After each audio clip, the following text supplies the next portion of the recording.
Assalamualaikum warahmatullahi wabarakatuh. Wassalatu wassalamu ala asrafil anbiya wal mursalin Sayyidina Muhammad wa ala alihi washabbihi ajma'in. Amma ba'du. Perkenalkan, nama saya Khairul Anam dari Gedung Jajang Lumajang, kuliah di Institut Agama Islam Syarifuddin, Prodi PAI, Fakultas Tarbiyah. Pada kesempatan kali ini saya akan mempresentasikan tugas mata kuliah model dan strategi belajar mengajar yang berjudul Contextual Teaching and Learning yang diampu oleh Dr. Andes Ahmad Ikhwanul Muntakin MPDI. Baiklah, langsung pembahasan. Pengertian Contextual Teaching and Learning.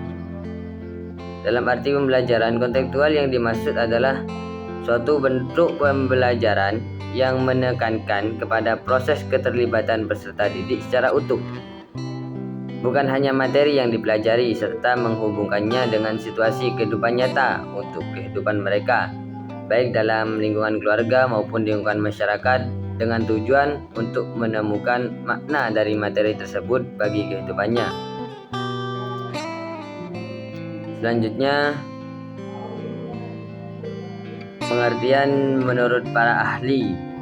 Yang pertama, menurut Fathur Rahman, pengertian contextual teaching and learning adalah konsep belajar di mana guru menghadirkan dunia nyata ke dalam kelas dan mendorong peserta didik untuk membuat hubungan antara pengetahuan yang dimilikinya dengan menerapkannya dalam kehidupan sehari-hari mereka.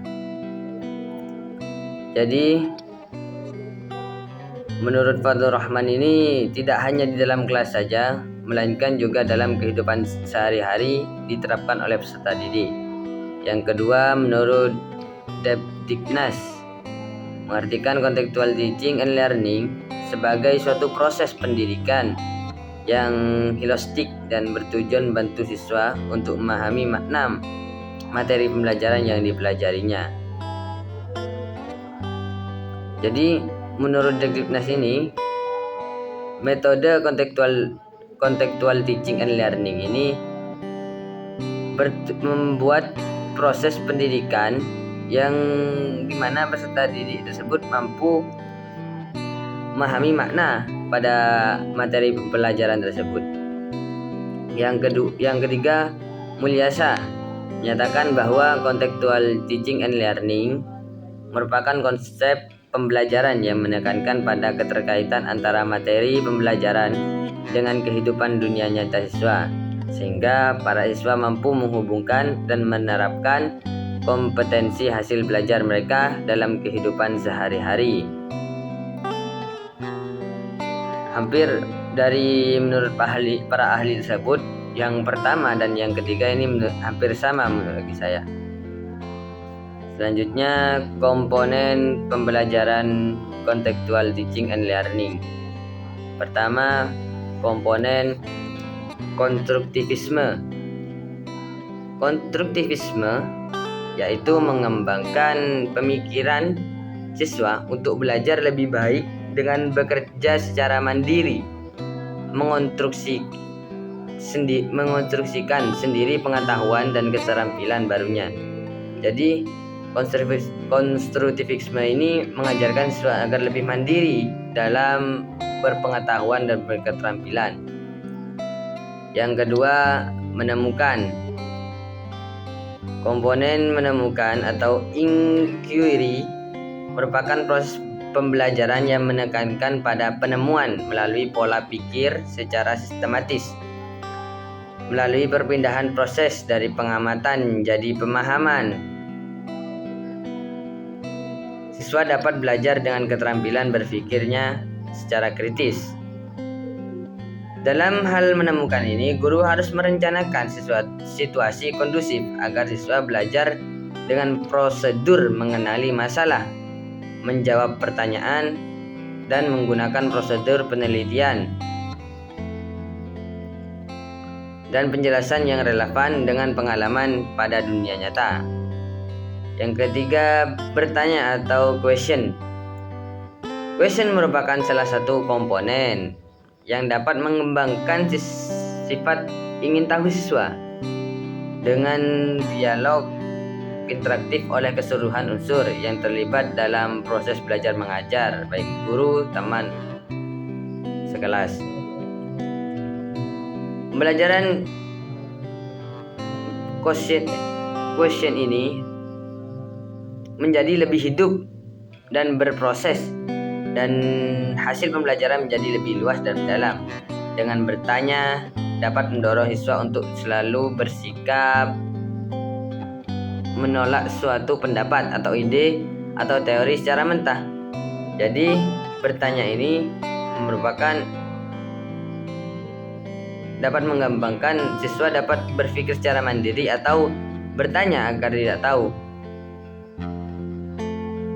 Dan proses bertanya ini kemudian memancing rasa ingin tahu dan mendalami pada siswa. Selanjutnya, komponen pembelajaran masyarakat belajar, learning community. Pembelajaran yang dapat dari berkolaborasi dengan orang lain. Dalam pembelajaran ini, siswa selalu dilaksanakan secara belajar berkelompok dengan anggota yang heterogen. Siswa yang pandai akan mengajari yang lemah atau yang tidak pandai atau tidak begitu pandai. Siswa yang sudah tahu akan beritahu pada yang belum mengetahui, dan seterusnya.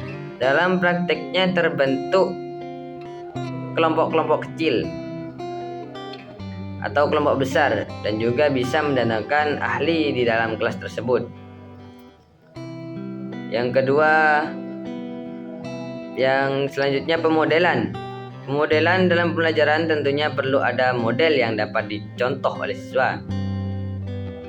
Bisa berubah model ini bisa berupa cara mengoperasikan atau cara melempar atau cara menendang bola dalam olahraga, atau cara melafalkan kata dalam bahasa asing atau bahasa Arab, atau juga contoh mengerjakan sesuatu. Ketika guru sanggup melakukan sesuatu, maka siswa akan berpikir yang sama, bahwa mereka juga bisa melakukannya. Yang selanjutnya refleksi. Refleksi ini berasal dari bahasa Arab, berasal dari bahasa Inggris. Reflection merupakan suatu upaya untuk melihat, mengorganisir, menganalisis, atau mengklarifikasi hal yang sudah dipelajari peserta didik. Yang selanjutnya penilaian otentik atau authentic assessment. Authentic assessment ini berfungsi untuk mengukur hasil pembelajaran selain dengan tes. Juga bisa dengan penilaian otentik atau authentic assessment. Authentic assessment yang dapat memberikan informasi secara akurat tentang apa yang benar-benar diketahui dan bisa dilakukan siswa tentang kualitas program pendidikan.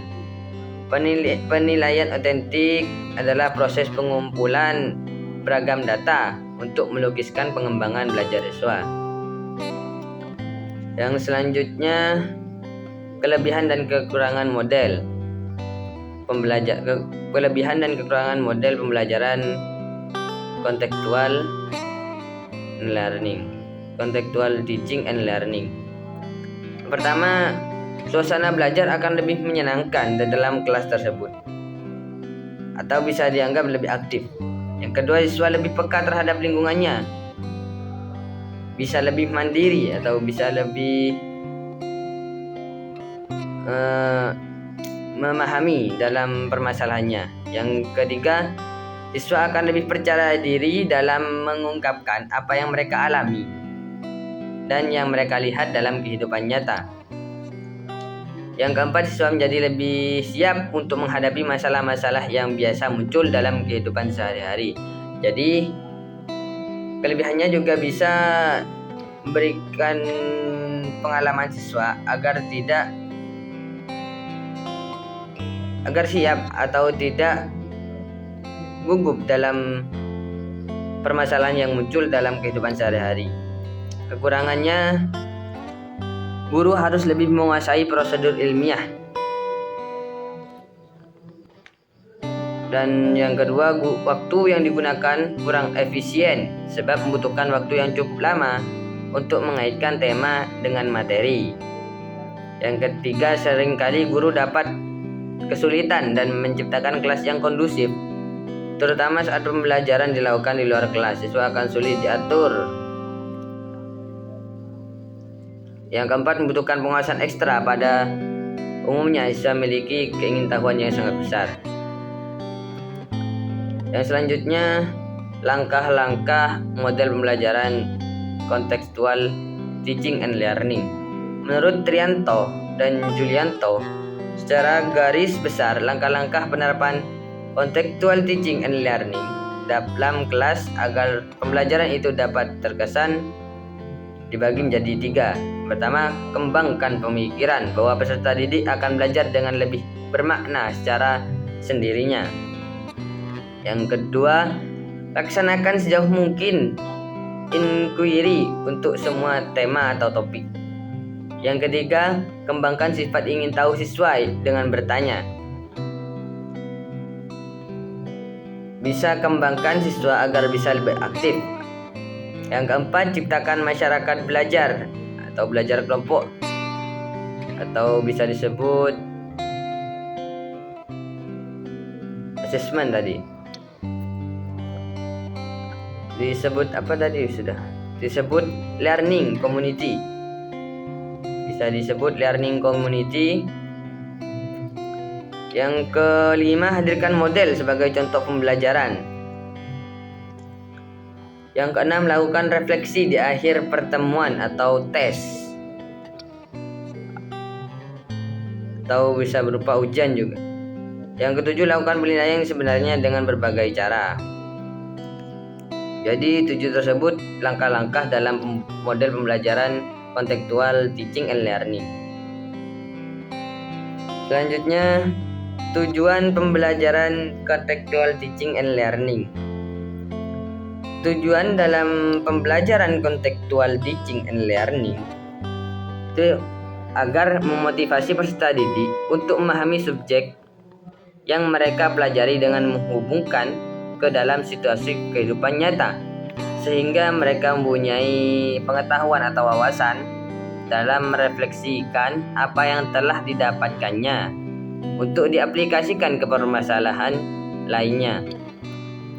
Yang kedua, menjelaskan kepada peserta didik bahwa belajar bukan hanya sekedar menghafal materi, melainkan juga harus bisa dipahami.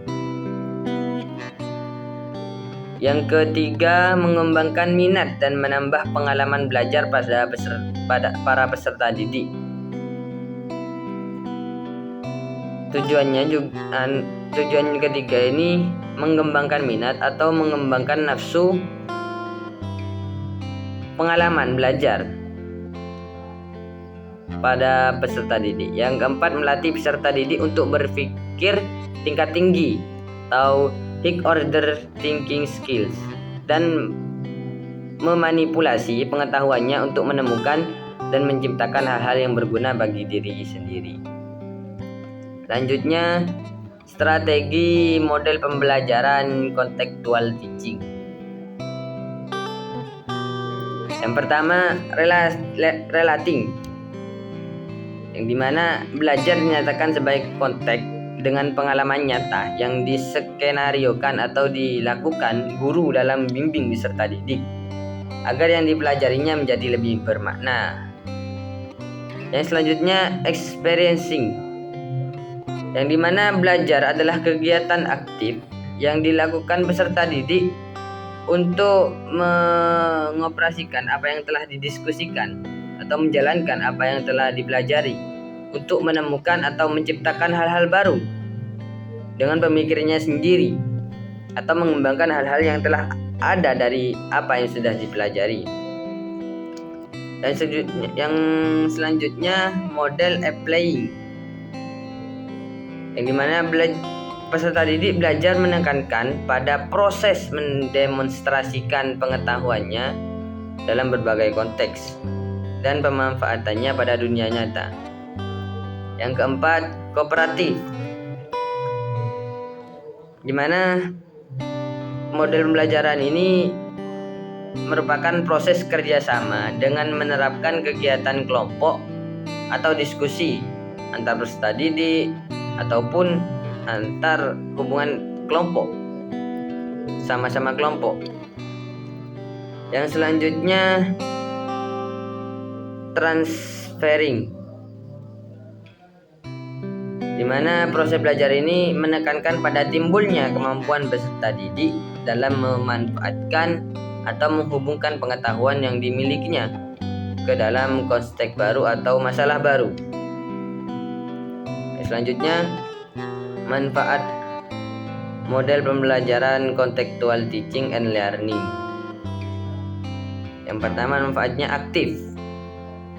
Contextual teaching and learning adalah pembelajaran yang melibatkan siswa secara aktif mencari tahu pengetahuan berdasarkan pengalamannya, sehingga siswa dapat melakukan proses belajar secara lebih bermakna, atau peserta didik bisa aktif dalam belajar mengajar.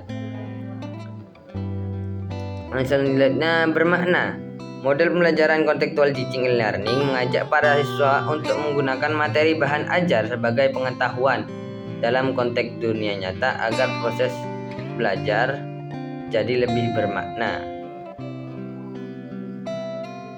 Yang ketiga, motivasi. Model pembelajaran kontekstual ini juga bermanfaat secara efektif mendorong motivasi agar peserta didik belajar dan prestasi siswa. Yang terakhir, berpikir kritis. Manfaat model pembelajaran kontekstual teaching and learning dapat membantu siswa untuk mengembangkan kemampuan berpikir secara kritis mereka agar lebih mandiri atau juga lebih meluas, berpikir secara meluas. Mungkin itulah pembahasan tentang model pembelajaran kontekstual beserta strategi penerapannya agar pembelajaran dapat berjalan secara efektif di dalam kelas maupun di luar kelas. Dan model pembelajaran tersebut butuh tanggung jawab ekstra atau tenaga ekstra yang dilakukan oleh murid dan juga guru. Terutama guru harus lebih ekstra daripada murid. Mungkin cukup sekian, semoga bermanfaat presentasi dari saya. Apabila terdapat ketidakpahaman, mohon maaf sebesar-besarnya. Wassalamualaikum warahmatullahi wabarakatuh.